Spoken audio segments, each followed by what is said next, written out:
I'm a Black American. I have three children, and I'm a Black mom. All right, let's get it popping.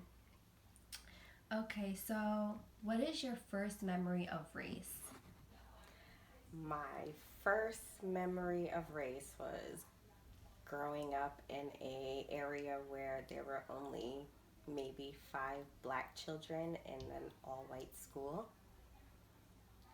Telling them you could tell the difference. You know, people playing in your hair. How did your hair get like that? And that was my first experience where I felt like, okay, yes, I'm different. And how did that feel? Felt different, but you try not to emphasize on color.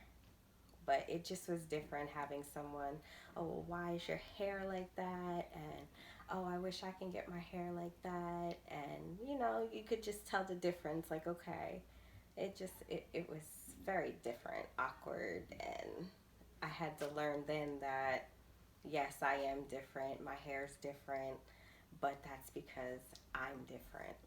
And when did you learn that when you were a teenager or did you learn that as a little girl? I was in elementary school. I was young. And you were just like, "Look, this is how I am and that's it." Yes, it was very different, very awkward, and just learning that at a young age. Well, yeah, we are in a different, and people are gonna look different than you. I was young. So did you teach your children about race? If so, what age? I try not to teach my children about race. I try to teach them that yes, we are different. We are different colors. We have different hair. We have different things than other people, but we all have the same blood. There's really, it's just, we're different. So you never had a conversation with them about being black? Recently, I have, with all that's going on in the world, with George Floyd being killed, and then now they're asking questions because they're older now. My son, he's 16. My daughters are 12 and 13. So now it's time to explain to them, well, yes, our skin is different. But at the end of the day, we all have the same blood. So So, did you feel pressed to talk to them, or did they just come out and be like, "What happened?" they actually seen the video. And when they seen the video, they were just shocked. Like, why are they doing this? Mm-hmm. Why is the cop doing this? Because now it's a difference when, you have children, and I'm already scared for their lives because of the simple fact that they are Black. But I'm even more scared because my son, he's 16 years old, and even younger, where we live, a cop pulls him over because he thinks he's a suspect. Now, my son is only 10 years old and scared to go outside, but the cop didn't even look at what he had on. He said he was looking for somebody in blue jeans and a blue shirt. My son had on black shorts and a white shirt. But the simple fact that he jumped out the car and almost grabbed him scared him.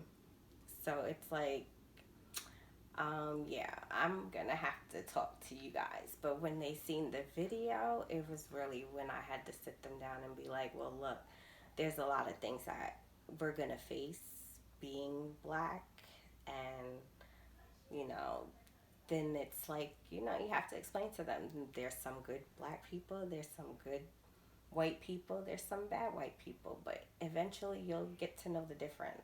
You'll Mm-hmm. know who's your friends and you know who's not your friends. Mm-hmm. So it was a very long talk, but it had to be done. How do you feel they responded to that talk where they, well, it's actually called, it's like the talk in the black community because everyone knows what that is, especially if you have sons. But how do you think they responded?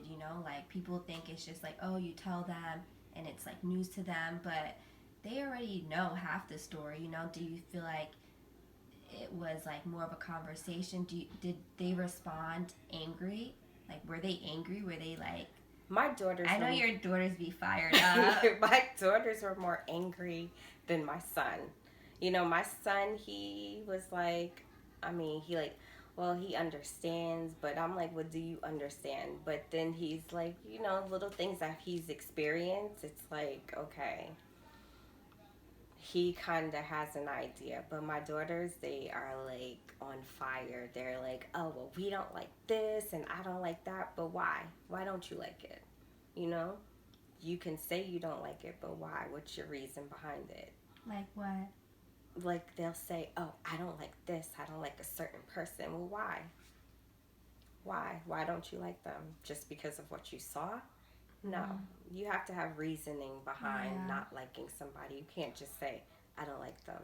So it sounds like you're showing them that, look, every race there's good and bad, and you have to go the next step by discerning, is this person good or bad? Not just looking at the surface like, oh, this is a white person, I need to be careful. Right.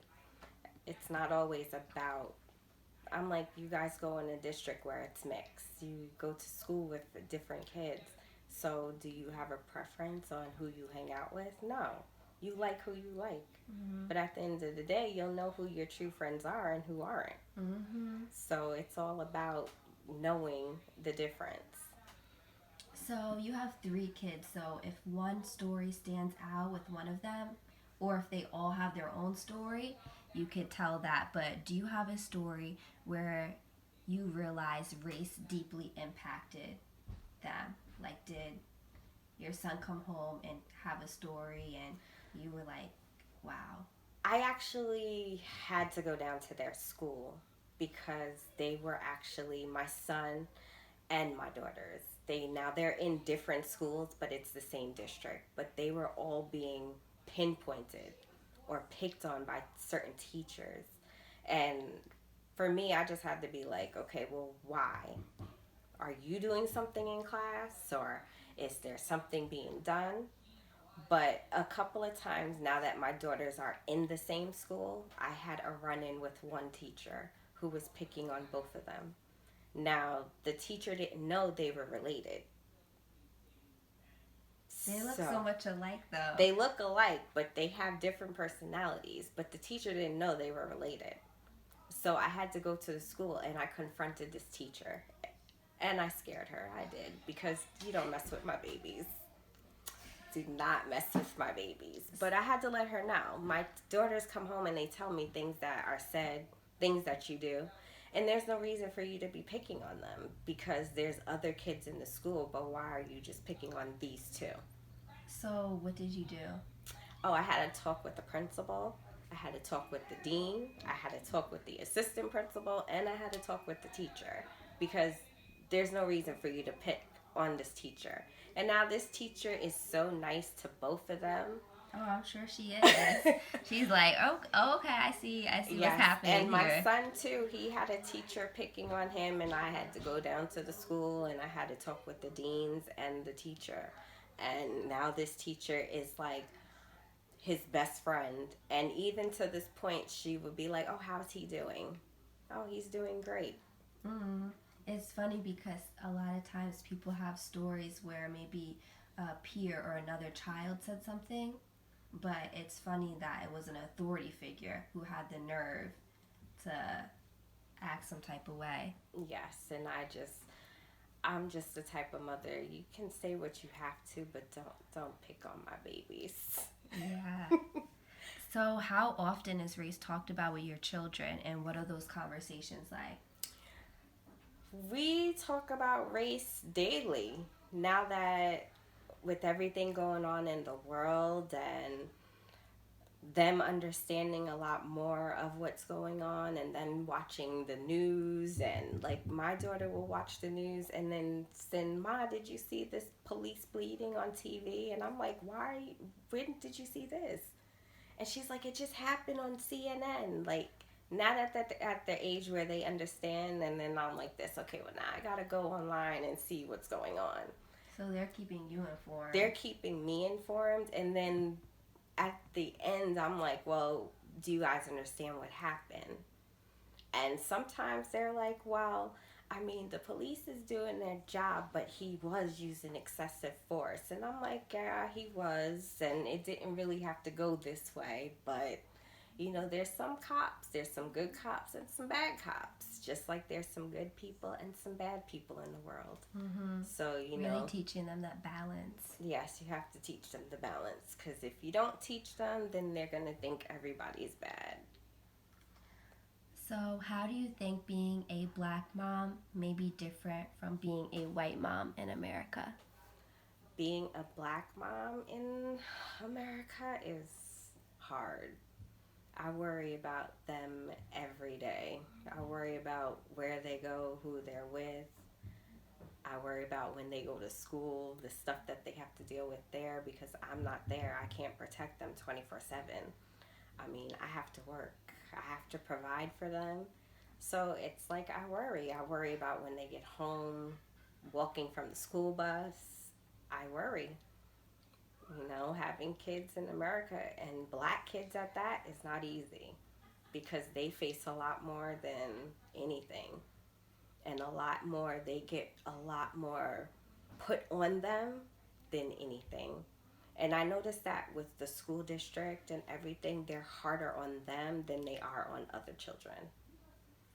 And it's like, okay, well, they're just like everybody else. They learn the same. So why is it that you're more harder on them than anybody else? They're not bad kids. And believe me, I know my kids and I know who can be bad and who's not and who's telling the truth and who's not. But it's hard and I worry about them every day. A lot. Okay, this is the final question. What do you think America could learn from black moms? Learning. Well, it's a lot. You can learn a lot from a black mother. I mean, we always stand by our kids. We always do what's right, And frankly, being a black mom, it's not easy, but we do our best trying to do what we can for our kids. It's not easy at all. But if anything, I mean, just always stand by your children. Always believe what they tell you. No matter how hard it is, always try to believe and listen to them. Because they're going to tell you exactly, and what child is telling you the truth and what child might be beefing it up a little bit, but you'll know. You always know. And me, I stay on top of my kids because I have to. They have to know, like, look, it's not like how it used to be. Things are real different. So I have to be like, you guys listen to this, or if I see something, oh, did you guys see this? I have to keep them informed because you know what? Growing up for me, I wasn't informed. I had to, and now I get certain things like, oh, like talking on the phone. Yeah, I may sound white, but I'm black behind the picture. It's certain things like people be like, oh, are you Tiffany? And I'm like, yes, I'm Tiffany. And they'll be like this, wow, like, this is who I was talking to on the phone? Like, yeah, I may be black. I do know how to talk proper. It's a lot. So wrong. That's a whole nother topic. But it's just, hey, you have to teach them. Like, I have to tell my children, look, when you're at school, you have to act this way. But in the streets, you have to act according. It's different. Let them know. It's different. And then, too, they used to live in the Bronx. So living from the Bronx and moving to Long Island is two different things. It's a whole different atmosphere. So I had to let them know. Wow, that's a whole nother topic. But that's good. Thank you so much. That's a wrap. All right, y'all, be nice in the comments. Bye.